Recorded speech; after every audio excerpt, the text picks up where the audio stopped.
Mutual fund में सबसे अच्छा एसआईपी फंड या वन टाइम फंड कौन सा है और इसको कैसे चेक करें कि एचडीएफसी में सबसे बेहतरीन फंड कौन सा है।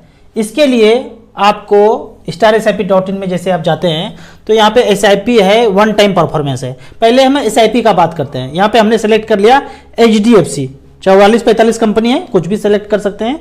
एचडीएफसी सेलेक्ट किया और यहाँ पे ऑल इक्विटी, पहले ही नंबर पे all equity, large cap, mid cap, small cap करेंगे तो लार्ज कैप तो एचडीएफसी में एक ही होगा, मिड कैप एक ही होगा, स्मॉल कैप एक ही होगा। हमने ऑल इक्विटी सेलेक्ट किया, पिछले 10 साल का बात है और 10,000 रुपये पर मंथ अगर किए तो पहले नंबर पे आता है एचडीएफसी स्मॉल कैप, जहां की एयूएम है 23,000 करोड़।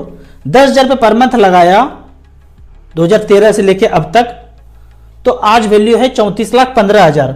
दूसरे कैटेगरी में आता है fund HDFC mid cap opportunity, इसीलिए मैं बोलता हूं मिड कैप स्मॉल कैप में लगाइए, नैया पार हो जाएगा।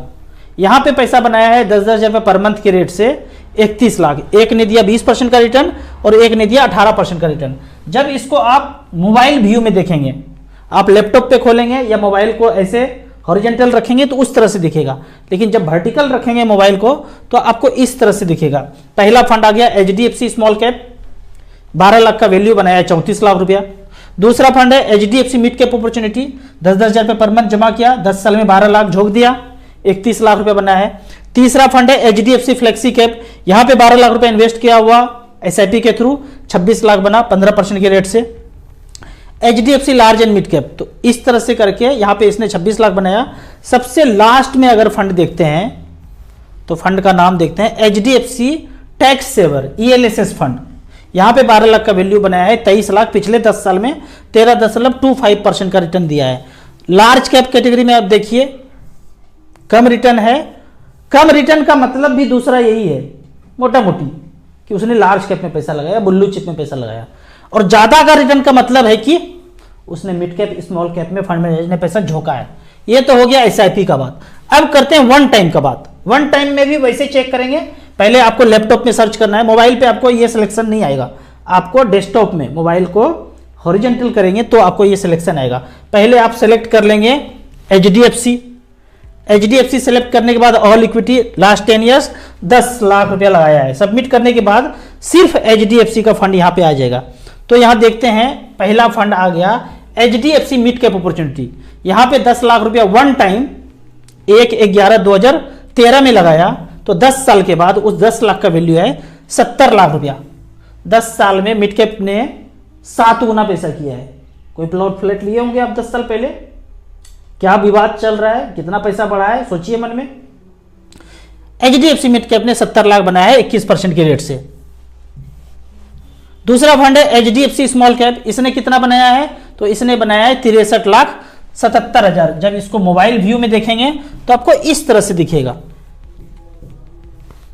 HDFC mid cap, HDFC small cap. तीसरा है एचडीएफसी फ्लेक्सी कैप, 10 लाख का वन टाइम का वैल्यू बनाया है, 45 लाख रुपया, 16% का रिटर्न। सबसे लास्ट में अगर देखें, सबसे लास्ट का अगर बात करें तो यहां पे 13.5 कौन सा फंड है, HDFC large and mid cap, 10 lakh का बनाया है 35 लाख रुपया, जो कि बैंक पोस्ट ऑफिस से डबल होगा, 2 गुना हुआ है। भूले भटके भी अगर आप लंबे समय के लिए बने रहेंगे ना, एयूएम अगर थोड़ा ज्यादा है तो आपको बैंक पोस्ट ऑफिस सेफर से 2 गुना ज्यादा मिलेगा। 13.5% का रिटर्न मिला है सबसे बॉटम वाला पिछले 10 साल में। बॉटम से दूसरे नंबर पे एचडीएफसी इंफ्रा, 10 लाख का बनाया इसने 36 लाख रुपया, तो भी 3 गुना पैसा हुआ है। तो एचडीएफसी में कौन सा फंड अच्छा है कि इसमें पैसा लगाएं, एयूएम वाइज भी लगा सकते हैं, 10 साल का सिलेक्ट किए तो रिटर्न वाइज भी देख सकते हैं, वो ऊपर ही आएगा। अगर 10 साल का परफॉर्मेंस है, पुराना फंड है, तो उसमें एयूएम ज्यादा ही होगा। एचडीएफसी मिड कैप अपॉर्चुनिटी का एयूएम का बात करें 48,000 करोड़ है, स्मॉल कैप का बात करें 23,000 करोड़ है। अब कुछ क्वेश्चन पे आते हैं। क्वेश्चन कमेंट सेक्शन में बेहतरीन पूछा गया है, यहां पे देखते हैं। क्वेश्चन है कोटक स्मॉल कैप में हमने इन्वेस्ट किया है, एग्जिट लोड कुछ समझ में नहीं आया, इस तरह से लिखा हुआ है, एक्सेस ऑफ 10% ऑफ इन्वेस्टमेंट अगर करते हैं तो 1% आपको एग्जिट लोड लगता है। वो इस तरह से ये पूछना चाह रहे हैं, ऐसे लिखा रहता है exit load 1% less than 1 year if more than 10% unit sold, ऐसे लिखा था। नॉर्मली तो लिखा रहता है 1% लेस देन 1 ईयर, कोई तामझाम नीचे नहीं, इसको मिटा दीजिए। नॉर्मली सारे में ऐसे लिखा रहता है। लेकिन जब आप बैलेंस कैटेगरी में पेंशन वाले फंड में जाते हैं तो इस तरह से नॉर्मली लिखा होगा 1% less than 1 year if 10% unit sold किया गया। मतलब इसका क्या है, अगर आपने 10 लाख रुपया लगाया तो उसका 10% कितना हुआ, 1 लाख। 1 लाख को 1 साल के पहले निकालेंगे तो 1 रुपया भी एग्जिट लोड नहीं लगेगा। 10 लाख का 10% कितना हुआ यूनिट, 1 लाख। 1 लाख को साल भर के अंदर निकालेंगे, 365 दिन के पहले निकालेंगे तो आपको एग्जिट लोड नहीं लगेगा। कौन से फंड में, कैटेगरी है बैलेंस फंड में, नॉर्मली बात कर रहा हूं। बैलेंस को छोड़ करके दूसरे में देखेंगे तो ये तामझाम नहीं होगा। सीधा जो भी निकालेंगे आप, 1 लाख निकालिए, 10,000 निकालिए, 1,000 निकालिए, 5,000 निकालिए, 1 साल के पहले निकाल रहे हैं, 365 दिन के पहले 1% एग्जिट लोड देना पड़ेगा। जितना निकाल रहे हैं उसका 1%। अगर आप 10 लाख लगाए और 1 लाख निकालना चाह रहे हैं तो उसका 1% कितना हुआ, 1,000 रुपया नॉर्मल फंड में कट जाएगा। लेकिन आप बैलेंस कैटेगरी में है और ये कहानी नाटक लिखा हुआ है तो 1 लाख निकाला 365 दिन के पहले तो 1,000 जो कटना चाहिए था एग्जिट लोड वो नहीं कटेगा, क्योंकि ये अंग्रेजी यहां पे लिखा हुआ है। ये अंग्रेजी का मतलब यही है। तो आप बैलेंस कैटेगरी में जब जाते हैं और एसडब्ल्यूपी लेते हैं तो अगले ही महीने से एसडब्ल्यूपी पेंशन लेना शुरू करते हैं तो कोई भी एग्जिट लोड नहीं लगता है। क्यों? क्योंकि आपने जो पैसा बेच रहे हैं वो 1 लाख से कम ही है, मतलब 10% से कम ही है। लगाया 1 करोड़, अब तो आप 10 लाख तो नहीं निकाल रहे हैं, उसका 10% आप निकाल रहे हैं 50,000, 60,000, 70,000, वो तो 10% से कितना ही कम है। तो इसीलिए यहां पे इस तरह का एग्जिट लोड नहीं लगेगा, नॉर्मल फंड में जरूर लगेगा। अब बात करते हैं, दूसरा क्वेश्चन पूछा गया है कि अगर युद्धम युद्धा हो गया तो म्यूचुअल फंड का क्या होगा? वही होगा जो मंजूरे खुदा होगा। यहां पे कम चलता है, मोगेम्बो जो सोचेगा वही होगा। पहले तो एक देख लीजिए, जब ये अगर होगा तो अभी जो हो रहा है तो डायरेक्ट हो रहा है, ये छुप छुप के हो रहा है। मैं बोला डायरेक्ट नहीं है, आपको देखने में लगता है कि डायरेक्ट हो रहा है टीवी मीडिया रिंगटोन में, पर ये छुप छुप के हो रहा है। ये डर भी रहा है कि भंडाफोड़ ना हो जाए। भंडाफोड़ क्यों होगा? यहां पे 2012 का अगर आप ये पेज देखेंगे, कवर पेज, तो ये पहले से बताया हुआ है कि हम हैं यहां पे और ऊपर से आएंगे उड़ते हुए 1000 बीड़ी पड़ाका लाके और ठोक देंगे, और इसरा है हम यहां पे, और दोनों में चलेगा। ये है 2012 का। ये कौन सा ये वाला पढ़ लीजिए। और 2012-13 दिसंबर से जनवरी के बीच आया है। क्या बेहतरीन चीज है। न्यूज वाले हैं, ट्रुथ दिखाते हैं, सत्य की बात करते हैं, उसको उड़ेला जा रहा है।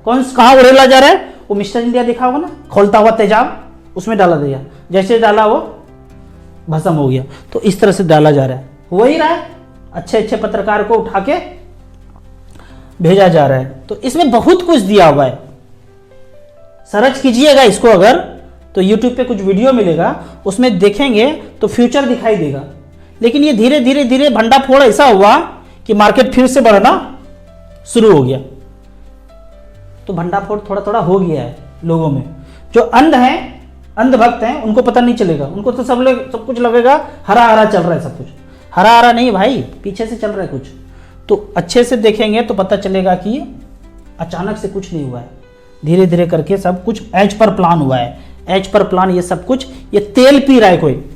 ये जो जितना भी नाटक चल रहा है ना टेलीविजन पे, किसी को तेल पीना है भर भर के।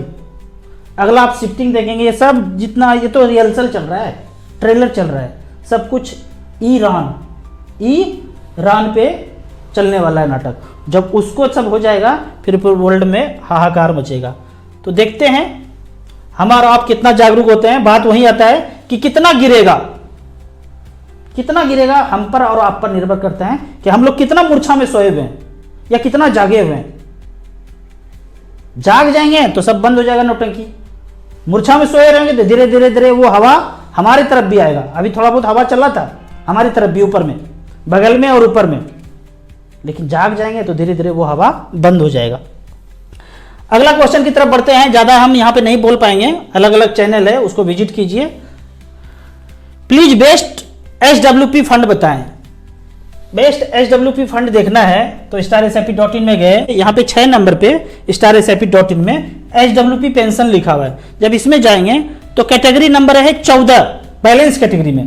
बैलेंस कैटेगरी में जब आप यहां सेलेक्ट करेंगे हाइब्रिड एग्रेसिव बैलेंस कैटेगरी में यहाँ पे आपको फंड आ जाएंगे SBI इक्विटी हाइब्रिड, बेहतरीन HWP fund, ICC potential equity and debt, HDFC hybrid equity, Canara Robeco equity hybrid. ये 4 फंड है, 900 करोड़, 21,000 करोड़, 26,000 करोड़ और 60,000 करोड़ का AUM है।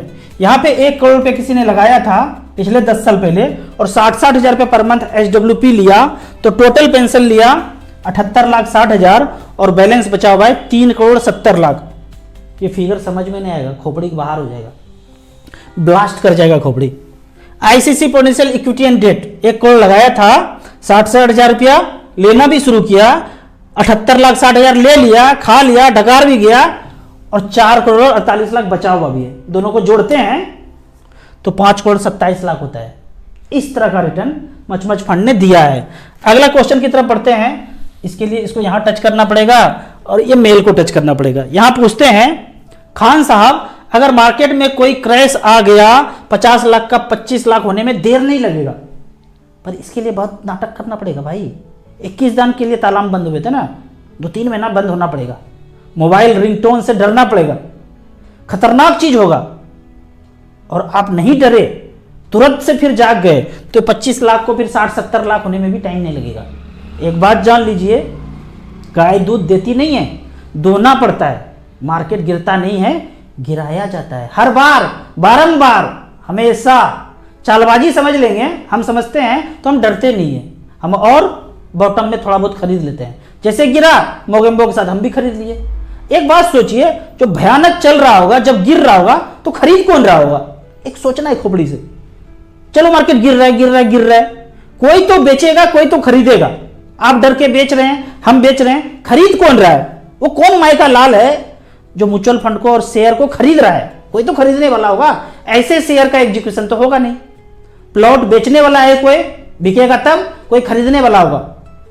किसी कंपनी का शेयर बेचा, इसका मतलब कोई ना कोई खरीदा। तो डर के अभी युद्ध चल रहा है, ठीक बात है भाई, बेचेंगे, बेचो, खरीदने वाला कौन है? इसका मतलब उसको बहुत कुछ पता है। आगे बढ़ते हैं, अगला क्वेश्चन देखते हैं। राजू सर 39 इयर्स के हैं हम, पोर्टफोलियो में 35 लाख रुपया है, फिक्स डिपॉजिट 20 लाख रुपया है, हमारे फैमिली का खर्चा 25,000 रुपया पर मंथ है, क्या हम रिटायरमेंट ले लें?